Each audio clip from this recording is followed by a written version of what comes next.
370 हमसे लिया कि हम उन्हीं से वापस हासिल करेंगे, वो बेवकूफ़ी है, वो लोगों को धोखा देने के बराबर है। क्या जम्मू कश्मीर का मुख्यमंत्री बनने के बाद अब उमर अब्दुल्ला राहुल गांधी को धोखा दे सकते हैं?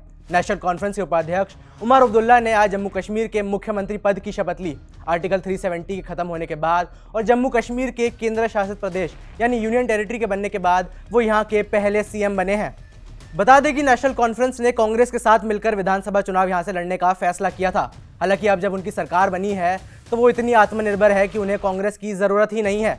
उमर सरकार ने कांग्रेस को मंत्री पद भी नसीब नहीं होने दिया है। ऐसे में कयास लगाए जा रहे हैं कि उमर अब्दुल्ला कांग्रेस को अब धोखा ही दे सकते हैं। इसका एक असर ये भी हो सकता है कि उमर अब्दुल्ला अब चाहें तो केंद्र सरकार और पीएम मोदी के साथ नजदीकियां बढ़ा सकते हैं और उनसे दोस्ती भी बढ़ा सकते हैं। क्या है पूरा मामला, जानने के लिए इस वीडियो को अंत तक जरूर देखें। नमस्कार, मेरा नाम है वैभव, आप देख रहे हैं जी स्विच। उमर अब्दुल्ला ने आज जब सीएम पद की शपथ ली तो उनके सामने लोकसभा के नेता प्रतिपक्ष राहुल गांधी, कांग्रेस महासचिव प्रियंका गांधी और सपा अध्यक्ष अखिलेश यादव सामने मौजूद थे। जमावड़ा तो ऐसा ही था जैसे इंडिया गठबंधन की जीत का जश्न मनाया जा रहा हो। हालांकि अगर विधानसभा चुनाव के नतीजों को देखें और आंकड़ों को देखें तो पता चलेगा कि इसमें कांग्रेस और इंडिया गठबंधन की कोई भूमिका ही नहीं थी। जम्मू कश्मीर की 90 विधानसभा सीटों में बहुमत का आंकड़ा 46 यानी 46 का है। जब चुनाव के नतीजे आए तो सबसे ज़्यादा नेशनल कॉन्फ्रेंस ने यानी 42 सीटें जीती। वही उनकी जो साथी पार्टी कांग्रेस थी वो 6 सीटों पर सिमट कर रह गई। ये मैथमेटिक्स अब ऐसी बैठी है कि 4 निर्दलीय भी उमर अब्दुल्ला के साथ आ गए हैं और अब इसी के साथ नेशनल कॉन्फ्रेंस ने 46 का मैजिकल आंकड़ा अकेले ही प्राप्त कर लिया है।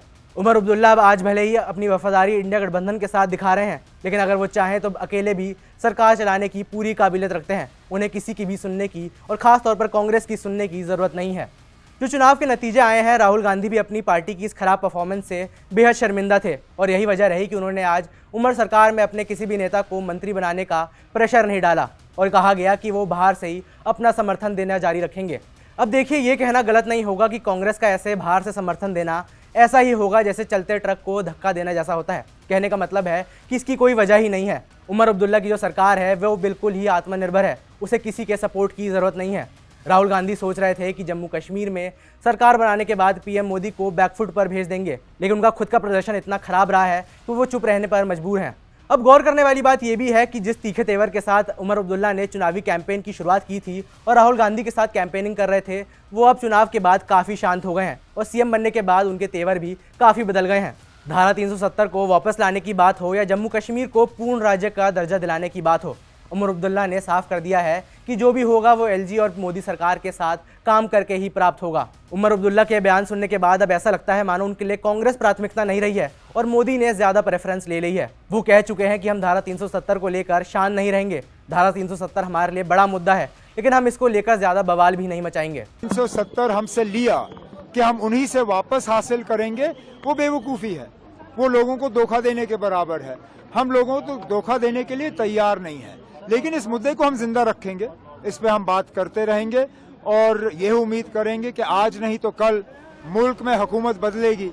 राहुल गांधी और उमर अब्दुल्ला के सुर तो एक हैं, लेकिन अप्रोच काफ़ी अलग हैं। हालांकि समझने वाली बात यह भी है कि अगर आगे जाकर उमर अब्दुल्ला के विचार बदलते हैं और वो बीजेपी के साथ मिलकर काम करने की सोचते हैं तो कांग्रेस इसको लेकर कुछ भी नहीं बिगाड़ पाएगी। कांग्रेस बौखला सकती है, चिल्ला सकती है और गठबंधन से बाहर जाने की धमकी भी दे सकती है। हालांकि इससे कुछ होगा नहीं। अंत में जो चुनावी गणित है, जो मैथमेटिक्स है, वही अब्दुल्ला के फेवर में है और वो उनकी सरकार बचा के भी रखेगी।